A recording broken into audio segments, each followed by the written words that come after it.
आपका मेरे चैनल पे दोस्तों बड़ी खबर आ रही है और ये है इंडियन एयरफोर्स के लिए। और वो ये है कि 3 राफेल फाइटर जेट जो कि इंडियन एनहेंसमेंट के साथ में आने वाले हैं, जल्द ही इंडिया पहुंचेंगे। आज इसी के ऊपर बात करेंगे। चलिए दोस्तों शुरू करते हैं।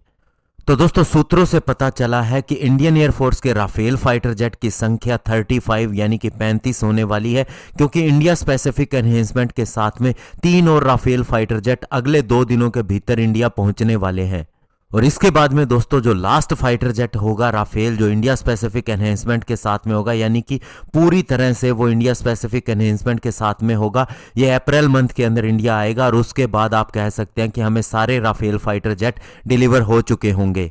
और दोस्तों ये 3 राफेल फाइटर जेट फ्रांस के स्ट्रेस ली ट्यूब एयरबेस से उड़ान भरेंगे, जो कि दोस्तों मर्सेली के अंदर स्थित है, जो साउथर्न फ्रांस के अंदर आता है। और इनकी अगर उड़ान भरने की डेट देखी जाए तो ये आज की या कल की बनती है, लेकिन ये सारी चीज़ें वेदर पर भी डिपेंड करती हैं। और दोस्तों फ्रांस से उड़ान भरने के बाद में ये कहीं नहीं रुकेंगे, सीधा इंडिया पहुंचेंगे और इन्हें मिड एयर रिफ्यूलिंग भी प्रोवाइड की जाएगी यूएई की एयरफोर्स के द्वारा।